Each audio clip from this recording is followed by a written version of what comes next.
Okay, well, good afternoon, everyone. It is such a pleasure to be here with a group of people who are so central to our economy. I think you could say that we are here in the beating heart of the Canadian economy. These guys are our circulatory system. So thank you very, very much. I'm grateful to you for your work, and I'm glad to be here to offer you a little bit more support. I am so happy to be here with my friend and colleague, Mary Ng, and my also friend and colleague, Ryan Turnbull. And thank you, Aliyah Ramji, for being here. Thank you, Louis Anastopoulos, for being here. Je suis heureuse d'annoncer que le projet de loi C-78, la loi concernant un congé fiscal pour l'ensemble des Canadiens, a reçu la sanction royale. Hier, les Canadiennes et Canadiens auront un congé de taxe sur les produits essentiels comme l'épicerie, les vêtements pour enfants et les jouets. Ce sera du 14 décembre, ça veut dire demain, au 15 février. We have been having some positive news about the Canadian economy lately. Inflation has been within the Bank of Canada's target range for the past 10 months, all year. That means more stable prices. And we had a Bank of Canada interest rate decision on Wednesday. Canada is now the first G7 country to cut interest rates the first time, the second time, the third time, the fourth time, and with the bank's decision yesterday of a 50 basis point cut for the fifth time. This is good news for Canadian homeowners. It is good news for Canadian businesses like the great entrepreneurs who are here with me today. So it's solid progress, but these are challenging times in the world, and there is more to do. Right now, we are in a global fight for capital, investment, and the good jobs they bring. Canada's prosperity depends on that. That's always been the case, but it is especially true today following the recent US election and the rise of economic nationalism. Now is a time when we as Canadians need to be assertive. We are fighting for capital.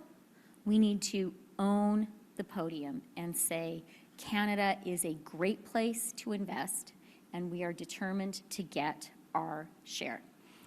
Now, most of all, getting our share of capital depends on smart, hardworking, innovative Canadians like the people who are here with me today. But the federal government can do its part to help them out. And that's why I have two announcements about what we're doing today. First is about SHRED, the Scientific Research and Experimental Development Program. This is a key tool. It is about tax incentives for Canadian businesses investing in research and development here in Canada. This is the workhorse of Canada's innovation strategy. It supports over 22,000 Canadian businesses. A lot of Canada's innovators, a lot of Canada's R&D relies on SHRED today. We know that, and so today we are announcing that we are going to make SHRED an even better source of support, particularly for innovative Canadian startups. So the fall economic statement will include a significant historic reform to deliver $26 billion in tax incentives for Canadian businesses over the next 6 years. And here are the specific reforms that we are making to SHRED. First, we're raising the spending limit for Canadian private companies to claim a higher 35% tax credit from $3 million to $4.5 million. Second, we're increasing the taxable capital phase-out range where companies can qualify for the higher credit from $10 to $50 million to 15 to 75 million. Third, and this is one of the reasons that we are here at the Toronto Stock Exchange, we are allowing Canadian public companies to also qualify for the enhanced higher 35% tax credit. That is good for startups that need capital, and that is support for our Canadian stock market. We know how important it is that we have an active, robust stock exchange here in Canada, and this measure is designed to support exactly that.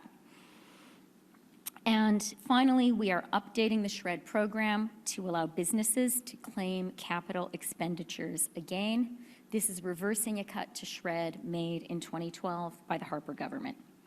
So all of this is really good news for Canada. This is about increasing research and investment, research and development here in Canada. That is about driving higher per capita GDP.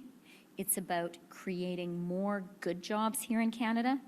It is about continuing to secure Canada's national economic advantage, our economic sovereignty, our position as one of the world's leading economies. The second announcement I have to make is about pension funds. Canadian pension funds have over $3 trillion in assets and some of the world's best investment expertise. They are envied around the world. And our pension funds invest Canadian money. They're run by Canadians who live here, who love Canada, and who would love to invest more here closer to home.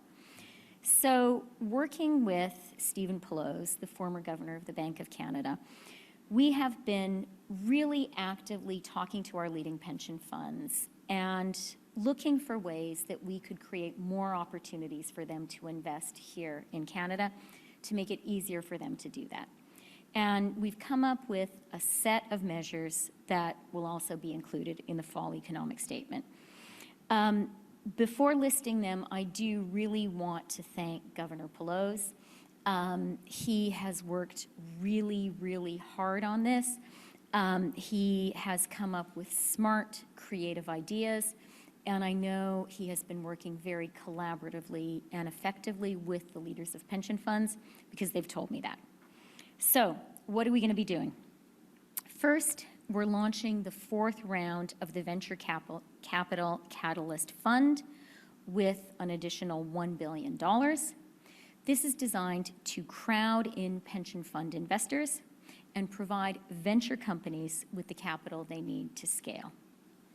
Second, we are providing $1 billion to invest in mid-cap growth companies. These investments will be made by a qualified fund manager. The government investment will be structured as concessional, and 25% of private investment, and will be 25% of the private investment that will be crowded in. Why are we doing this? Because Canadian mid-cap growth companies today are still struggling to get the capital they need. This is about supporting them. This $1 billion investment will give mid-cap companies the capital they need for long-term growth and will be crowding in private capital. Third, we're developing a program providing up to $45 billion in loans and equity, working with pension funds, developing AI data centers. This is about securing Canada's AI advantage and creating good-paying jobs. Canada is a world leader when it comes to AI research. Toronto's own Jeff Hinton won a Nobel Prize just a few weeks ago in physics for his work on AI. We are good at this. We know how to do it. And the task at hand now for Canada is to use that intellectual advantage in AI to secure Canadian economic leadership in one of the most important developing emerging technologies. We've done that with an AI fund that I was in Toronto, I think, just a week ago announcing. And we're doing this now, working with pension funds to get more data centers built. Our cold climate helps. The fact that Canada is a world leader in clean energy helps. And this is really about securing a national strategic advantage in what is a challenging time in the world. Next, we are making it easier for pension funds to acquire controlling stakes in Canadian entities. Currently, Canadian pension funds are restricted from owning more than 30% of a Canadian entity. We're going to change that. And then finally, we're working with airports and Canadian pension funds to explore measures for further pension fund investment on airport lands. Again, I really want to thank Stephen Pelosi and everyone he consulted. This is good news. This is an important step towards getting more of Canada's money invested in Canada. I just want to close by saying, right now, more than ever, Canada is in a global fight for capital. That has always been the case. It is true, more true today than ever. We have to be candid about the reality of the incoming U.S. administration. This is an administration that believes in America first. This is an administration which is proudly an economic nationalist administration. This is an administration which openly has a strategy of creating economic uncertainty outside the United States as a strategy to discourage investment anywhere other than the United States. We're realistic.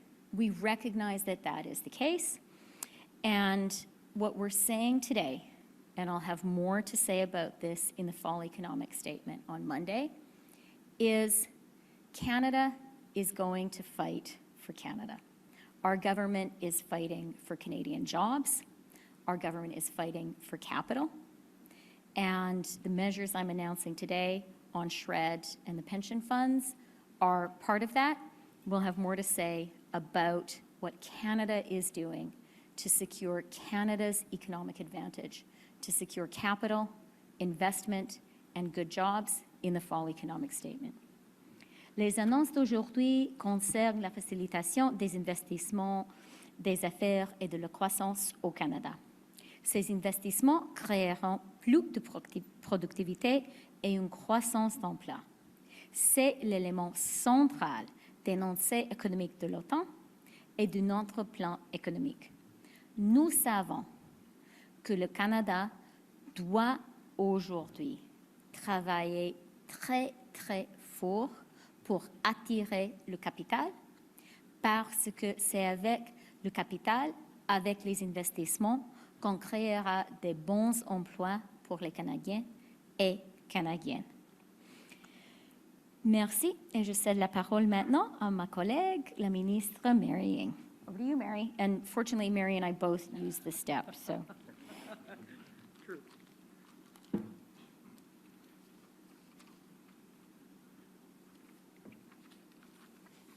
I know, Chrystia, it's perfect. No one has to move it. Good morning, bon matin, everyone. It's really terrific to join the Deputy Prime Minister this morning on this really important economic announcement. Lorsque nous soutenons les entreprises canadiennes, elles s'épanouissent, créent des emplois et stimulent notre prospérité économique. When we support Canadian companies, they thrive, they create jobs, and they drive Canada's economic prosperity. And as a global trading nation, our innovative businesses and our entrepreneurs are our greatest strength. We're uniquely positioned as the only G7 country with a comprehensive free trade agreement with every other G7 country, which gives our Canadian companies access to the world's largest economies. Our extensive network of trade agreements, including CETA with Europe, CPTPP in the Asia-Pacific, and now our agreement with Indonesia, the world's fourth most populous country in the world, opens doors to 1.5 billion consumers for Canadian companies. And today's announcement on the enhancement of SHRED that the Deputy Prime Minister just announced is going to further strengthen Canada's global competitiveness. I have just this year led 5 Team Canada trade missions to the world, taking over 400 Canadian companies to those markets. I have seen firsthand how SHRED supports technology companies developing that next generation of cybersecurity systems and AI solutions.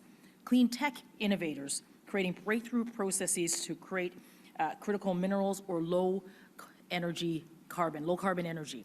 Life sciences firms that are pioneering medical imaging and digital health platforms, ag tech companies developing solutions for food security and sustainable agriculture, infrastructure firms that are advancing smart city technologies and sustainable building materials. These are real Canadian companies that are growing internationally. Enhancing SHRED will only encourage them to do more, to take those calculated risks, to accelerate their R&D, and to scale internationally. All the while, as they grow, we hope that what they'll do is they'll list here in the TMX. Now, innovation is only part of that solution, and you've heard the Deputy Prime Minister talk about access to capital. It's crucial for Canadian companies to scale up and then to compete globally. So today's announcement also addresses this by unlocking what will be billions of dollars in capital and to create more attractive business environment for our Canadian companies and innovators and entrepreneurs. These measures are going to allow Canadian companies to stay in Canada and create great Canadian jobs. By combining R&D support, trade agreements, improved access to growth capital, we're creating the right and ideal conditions for Canadian companies to become world leaders right here at home. Our trade missions have consistently shown us that Canadian companies are ready. Not only are they ready, they are growing, and they're growing in the international market, and to access that 1.5 billion customers worldwide, and through this enhanced the enhanced measures that the Deputy Prime Minister announced today, we're going to help them be even more competitive right here, and to provide their Canadian solutions globally. Merci d'être présent aujourd'hui et de soutenir nos efforts pour construire un avenir plus prospère et une économie qui fonctionne pour tous les Canadiens. Thank you so much for being here and for supporting our efforts to build a more prosperous economy and an economy that works for all Canadians. Thanks so much.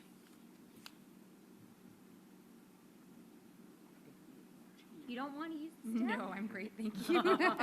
I've got my heels on. Thank you, Deputy Prime Minister and Minister Ng, for your announcements and comments. My name is Alia Ramji, co-founder and partner of MT Ventures at McCarthy Tetro. And Hang on, I think, yeah. thank you. And chair-elect of the Ontario Chamber of Commerce. In my role at MT Ventures, I am dedicated to supporting startups, scale-ups, and other high-growth companies. Today's announcement from the government about modernizing the SHRED program is highly encouraging. SHRED has been a crucial tool for fostering innovation, but has been somewhat challenging for companies progressing beyond early-stage R&D. Notably, it has remained unchanged for the last decade. I'm sure I speak for my colleagues in the industry when I say that I'm heartened to see that you and our government recognize the vital importance of the innovation, research, and development sector. Thank you. Your approach involving multiple rounds of consultation with the innovation ecosystem, including startups and capital providers, reflects a thoughtful and careful policy development process. I am particularly pleased with the expansion of SHRED to include scale-up initiatives, which is a promising development, and I eagerly anticipate the forthcoming changes to the process. The strength and vitality of Canada's productivity and global competitiveness hinge on our innovation sector. A robust policy framework is essential for nurturing a supportive environment for startups and ensuring the continued growth and success of the innovation ecosystem in Canada. It is essential to maintain momentum by ensuring the SHRED program continues to evolve with technology advancement and market demands. These changes will be positively received by our innovation ecosystem. I am delighted to see ongoing dialogue between the government and stakeholders in the innovation ecosystem to ensure that the SHRED program continues to evolve and align with the needs of modern businesses. It is important to have adaptive policies that can respond to rapid technology advancements and economic changes. By fueling advancement in technology and innovation, SHRED contributes to job creation across various sectors. A robust SHRED program supports the development of high-value industries, making our economy more resilient. As such, reinforcing and expanding this program is not merely an investment in individual businesses, but a strategic move to secure Canada's economic future and international competitiveness. I want to thank the Deputy Prime Minister for appreciating and understanding the importance of the startup ecosystem to Canada's global competitiveness and productivity. Thank you. Thank you. It'll be one question, one follow-up. There's a microphone just there for the brief media availability. Just state your name and your outlet. Nous passons maintenant à la période de questions. Ce sera une question suivie. Il y a un micro juste là pour les journalistes intéressés. Notez votre nom, votre média pour cette brève période de questions. Merci. Hi there, it's Laura Stone, Globe and Mail. We've all agreed to do one question so everyone can get in. Minister Freeland, we've been reporting all week about tension between your office and the Prime Minister's office over the fiscal policy in this country. We've said that the Prime Minister is again in talks with Mark Carney to join the government, and the Prime Minister appears unwilling to personally defend you in public. How can you stay in the government when the Prime Minister continually tries to cut you off at the knees like that, and will you fight back against this effort to replace you?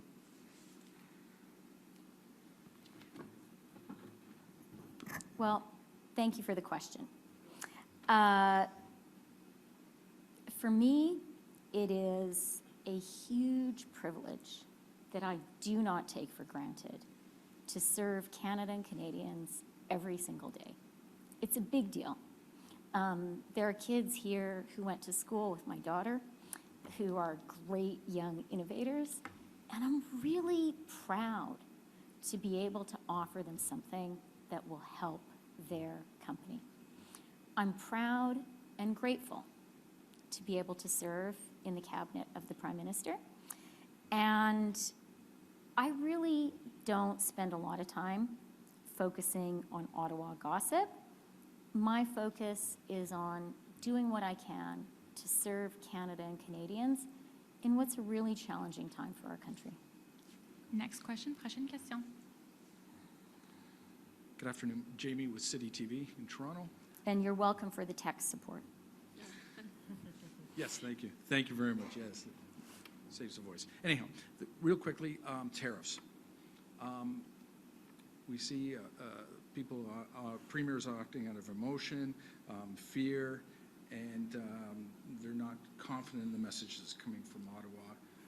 Doug Ford is wanting to cut LCBO from buying anything American, threatening to pull the plug on the hydroelectricity that goes to the States. You've got the Premier of Alberta very vocal on her confidence in the Ottawa's messaging. Why is the messaging from Ottawa not as strong as the premiers that are in the various provinces? Okay, I kind of disagree with some of the premise of that question, but Feel free to let me, express that. let me talk about Canada and the United States, and let me talk about the federal government and premiers. So I have been talking a lot with the premiers of our provinces and territories. I had a good conversation yesterday evening with Premier Ford. This morning, I spoke to Premier Eby, to Premier Moe, and to officials from Alberta. The premiers are an essential part of what needs to be a Team Canada effort when it comes to responding to the challenge from the United States. That's why the Prime Minister has led 2 meetings with the premiers of the provinces and territories, and there will be many more. Now, when it comes to what our approach needs to be when it comes to the United States, I think we've been clear and consistent. We believe that the best outcome for Canada and the United States is to work hard together to achieve a win-win. And we think that's the best outcome because it is based on the economic fundamentals of our relationship. You know, Canada depends on the United States, absolutely.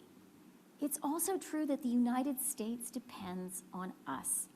And the reality is that Canada is by far the largest market for the United States. We are a larger export market for the US than China, Japan, the UK, and France combined. That is a big deal. That gives us significant leverage. And the effort that is happening right now is for so many people from our government, and Minister Ng is part of this, from the premiers and their teams, business leaders, labor leaders are really fanning out across the United States and are saying, you know, are talking about this relationship with the United States, are explaining, we're all explaining to our American counterparts, you benefit from this trade with Canada, which is balanced and mutually beneficial. And we believe that the right path for both our countries is to keep a great trading relationship going and to get to a win-win outcome. Having said all of that, it's really important to hope for the best and to prepare for the worst. And the Prime Minister has been clear that in the event that the United States were to impose unjustified tariffs on Canada, of course we would respond. And the Canadian response would necessarily be robust. I am confident that it would be effective. That was the experience we had with the 232 steel and aluminum tariffs, where a strong Canadian response led to a great outcome. And as I discussed with Premier Moe this morning, that was the outcome that we had with the country of origin labeling, when a strong Canadian response led to a good outcome. Now, for a Canadian response to be strong and effective, Canada needs to be united. And that's why we need to have good ongoing conversations with the premiers of provinces and territories. The ultimate response we come up with needs to be one that all of our country stands behind. And, you know, we need to be working with the provinces and territories. We need to be working with business leaders. We need to be working with labor leaders. That is what we are doing. I truly believe that a Canada which is smart, strong, and united is a Canada which will succeed. Okay. Okay. Okay. Okay. Alors, pour nous, travailler en étroite collaboration avec les provinces et territoires est très important. Et c'est ce qu'on a fait. C'est pourquoi on a eu déjà, le Premier ministre a convoqué déjà 2 réunions des premiers ministres des provinces et territoires. J'ai personnellement parlé avec beaucoup des premiers ministres des provinces et territoires et je vais continuer de le faire parce que nous comprenons que notre réponse doit être forte, doit être intelligente et doit être unie. Pour le Canada, nous préférons une solution gagnant-gagnant parce que nous comprenons que le commerce entre le Canada et les États-Unis aujourd'hui est équilibré et est bon pour les 2 pays. Le fait est que le Canada, c'est le marché principal pour les États-Unis. Les Américains exportent plus au Canada qu'ils exportent dans la Chine, le Japon, le Royaume-Uni et la France, tous ensemble. Alors oui, les États-Unis sont importants pour nous, mais nous sommes importants aussi pour les États-Unis. C'est la réalité. Et c'est aussi la réalité que dans le cas que les Américains mettant en place des tarifs injustifiés, ce sera essentiel pour notre pays de mettre en place une réponse forte et robuste. Et c'est ce qu'on est en train de discuter avec les premiers ministres des provinces et territoires, entre autres. The way I would summarize Canada's response is to say Canada will not escalate and Canada will not back down. Next question. Hi, Minister. Good afternoon. So you're going to table the fall economic statement Monday. If there's any implementing legislation required, it's not clear if this is going to pass. So has the NDP or any other party told their price tag yet to get the legislation passed? And if not, what assurance can you give Canadians that anything you're proposing today will actually end up happening? It's a good question. We are in a minority position in Parliament. That does mean that any measures we put forward that require implementing legislation do require support from other parties. I really believe that the measures that I have described today are really good for Canada. They're good for Canadian innovators. They are good for our capital markets. They're good for the Toronto Stock Exchange. They are good for our extremely strong and promising AI sector. And these measures would be a good idea no matter what. But I really want to underscore for Canadians the fact that we are living in challenging times right now. And we are living at a time of very great economic nationalism. We are living at a time when the competition for capital, the competition for investment is more fierce today than ever.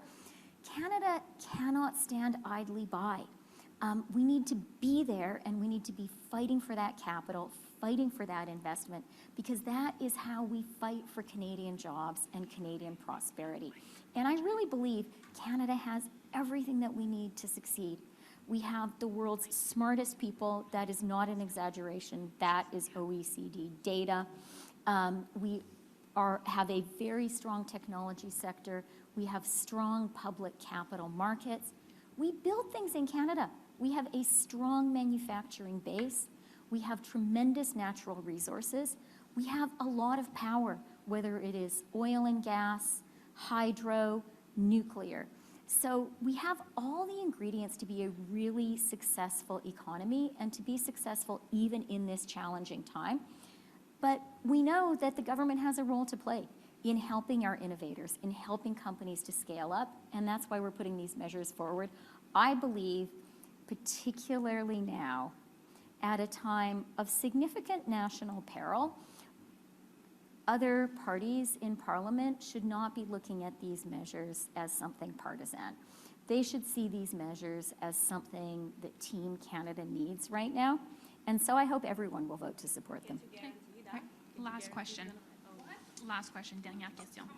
Hi, Deputy Prime Minister. Joseph Ryan, CBC News. Can I ask you to answer this in French and English as well? Oui, bien sûr. Merci, two official languages. Why did you sell the Air Canada shares this week, and how much exactly will this decrease this year's deficit? I have no announcement to make about the government shares in Air Canada today. I will have an announcement to make in the coming days. The government was really glad to be there to support this great Canadian company, to support Canadian workers when COVID hit. And we believed then that by providing real government support, we would be able to support Canadian jobs and a Canadian company. We did the right thing then. We were always clear that we did not intend to be the long-term owner of Air Canada shares. Oh, et je m'excuse, en français, je m'excuse. Alors, je n'ai pas une annonce à faire aujourd'hui concernant Air Canada. Pendant la pandémie, on a compris que la pandémie a posé une menace particulière au le secteur d'aviation. Et on a pris la décision d'appuyer Air Canada parce qu'on a compris qu'en appuyant Air Canada, c'était un appui important pour l'économie canadienne, pour les travailleurs et travailleuses d'Air Canada. Et dans le moment qu'on a fait cela, on était convaincus qu'au bout de ligne, ce sera un appui gagnant pour l'économie canadienne, pour les travailleurs et travailleuses et aussi pour le fédéral. On est content qu'on a fait cela. Et notre intention du début était de ne pas être un investisseur à long terme au Air Canada. Merci.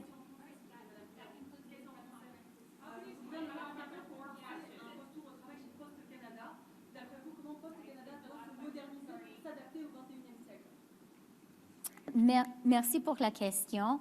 Je pense que le ministre McKinnon a fait une annonce très importante aujourd'hui et nous tous les collègues du cabinet, nous travaillons en étroite collaboration avec le ministre McKinnon et nous allons lui appuyer et aussi appuyer le ministre Duclos qui est le ministre responsable pour la Poste Canada.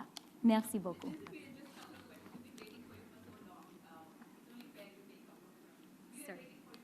Thank you very much.